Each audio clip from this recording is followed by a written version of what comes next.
Hello, friends. So, in this lesson, we're going to talk about font and text decoration issues that are important in CSS. So, now we're going to start preparing more organized and beautiful pages, if I may say so. So, let's start Atom when starting our topic and create a new HTML file for the font. And I set the name of our page as fontsandtext.html. So our new HTML page is ready, and I'll write HTML and press Tab. And the codes that we use in general are ready, of course. Now here I'll just write fonts and text decoration in the title section. I'll also write fonts and text in the header with the H1 tag. Now let's say I want to add a few paragraphs and make some changes to the articles in those paragraphs. So for this, I'll go to Google and write lorem ipsum, because I don't want to just add random words to the paragraph section right now. By the way, lorem ipsum generally means imitation writing in the virtual world. Instead of using just meaningless words or, God forbid you should encroach on somebody's copyright, when you're trying out something, we can use these more meaningful paragraphs. And therefore, the documents that we prepare can, just look better visually. And you always see it coming up in templates, so it's a lot of fun to know where it comes from. So here I'll go to one of the pages that I come across and just copy the paragraph part. For now, we got two paragraphs, so let's run it into our page and see what we've done. And as you can see, our two paragraphs are ready. So now I'll just add the link tag, as hopefully you remember, to the header and to our CSS file externally. Now, if you want to, you can prepare a new CSS file, but I'm just going to continue using the first CSS project.css file that we prepared earlier. All right, so now I'm writing Google CSS fonts before we start making changes to our CSS file.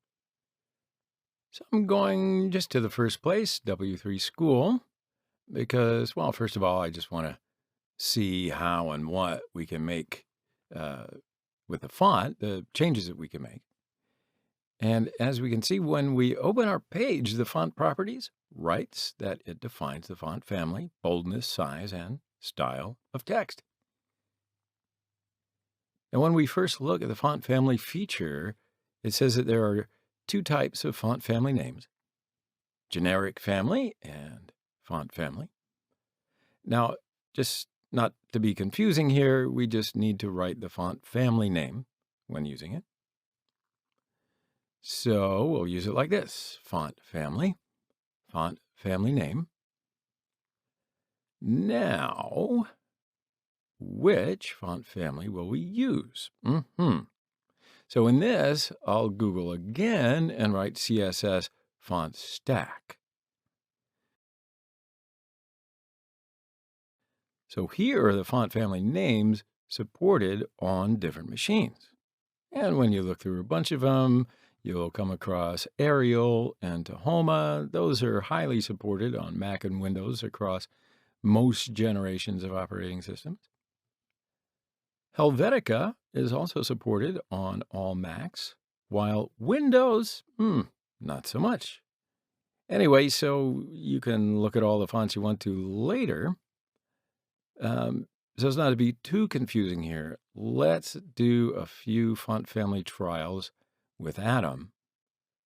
So what I'll do is indicate that I want to change the H1 tag in our CSS file, and I'll write the font family.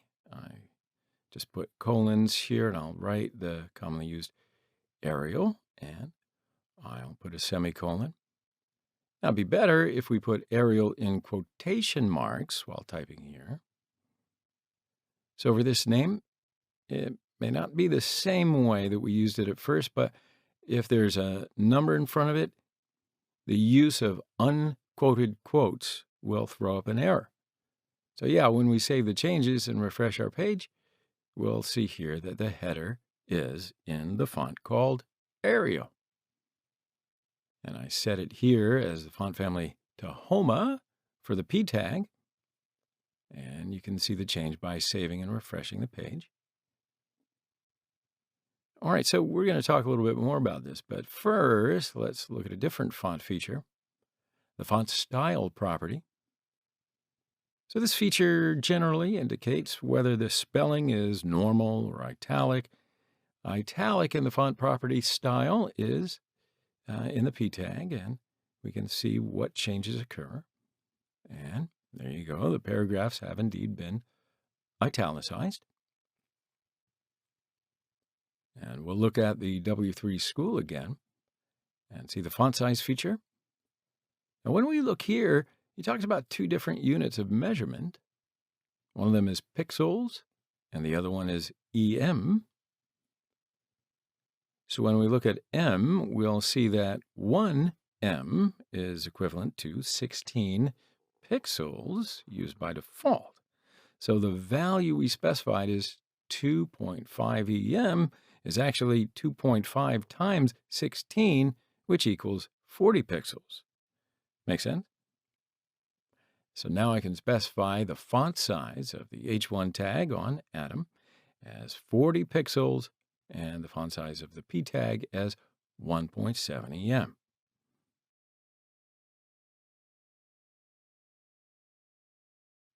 And when we look at the changes, we can see that our articles are getting bigger. Now, the font width is another important font feature.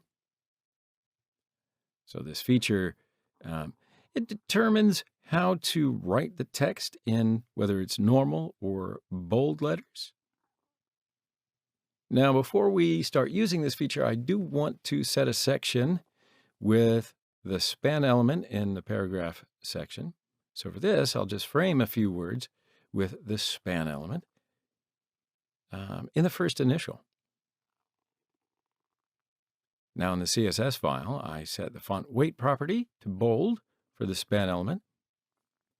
And as you can see here, when we look at the changes that we made after we refresh our page, the words have become bold. All right, so let's talk about some of the text features as we approach the end of our lesson.